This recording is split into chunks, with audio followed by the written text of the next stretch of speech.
సైలెంట్గా ఉంటే నేను మైక్లో చెప్తాను. ఎందుకంటే మీరు సైలెంట్గా ఉంటారు కాబట్టి మైక్లో చెప్తే మీరు అందరూ చేస్తారు. ఎవరైతే మ్యాజిక్ కావాలో సైలెంట్గా ఉంటారో వాళ్ళకి వినబడతారు. నీకు కావాలనే ట్రిక్ వాడతాను. అది నా చేతిలో ఒక గోల్డ్ కప్ లాంటిది, ఐపీఎల్ కప్స్ అంటారు కదా, అలాంటిది కాదు కదా, ఒక కప్పు ఉంది. అయితే ఈ కప్పుకి ఒక స్పెషాలిటీ ఉంది.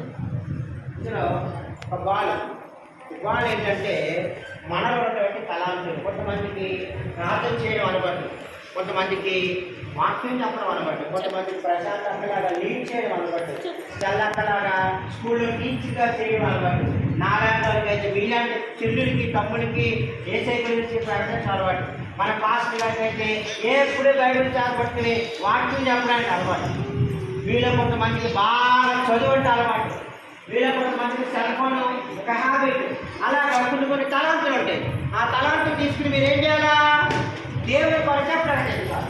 చాలా మందికి సెల్ ఫోన్ యూజ్ చేస్తారు, కానీ దాని టెక్నాలజీ బాగా తెలుసు, యూట్యూబ్ లేకపోతే ఎడిటింగ్ చేస్తూ ఉంటారు.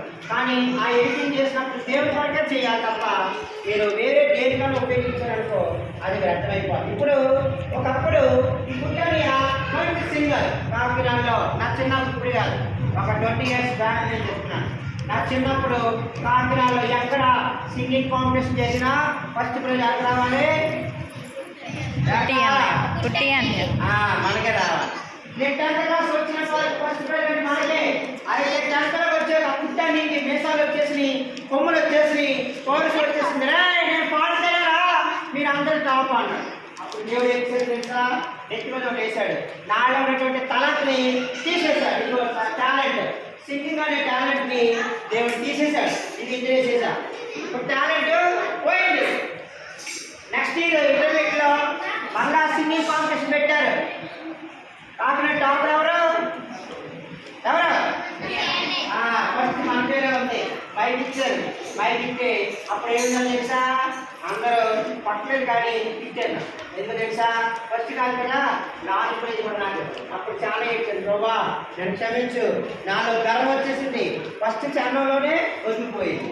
కాబట్టి ఎప్పుడు నేను గర్వంతో విరవేగను. నా టాలెంట్స్ నాకు తిరిగే బట్టి నేను పిల్లల దగ్గర పాడాలి కదా, పిల్లలతో ఆడాలి కదా, వాయిస్ ఇవ్వని అడిగినప్పుడు మళ్ళా దేవుడు క్షమించి నా టాలెంట్ నాకు ఇచ్చాడు. అప్పటి నుంచి జాగ్రత్తగా నేను కాపాడుకుంటా ఉన్నాను. మళ్ళా తిరిగి టాలెంట్ ఇచ్చి అదేం జరిగిందో చూద్దాం. ఇప్పుడు పోయినాయి కదా, తలాంతలు పోయినాయి, ఇప్పుడు లేవు. మళ్ళా ప్రార్థన చేసి దేవుడిని కూడా నేర్చుకోండి. చదవడం కూడా చిన్న కచ్చిప్ ఎవరైనా యూజ్ చేస్తున్నారా? చిన్న కచ్చిప్, స్మాల్ కచ్చిప్ ఎవరి ఉంది? ఎవరి లేదా?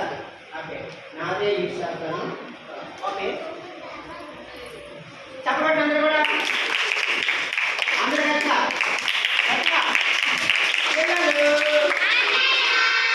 గట్టిగా గట్టిగా పట్టాలి.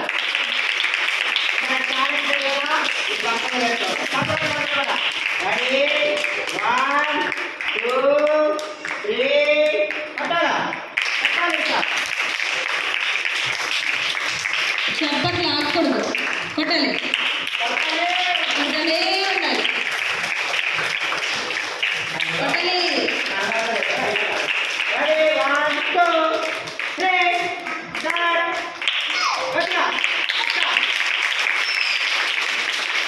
పట్లా వచ్చేస్తున్నాయి మళ్ళా దేవుడు.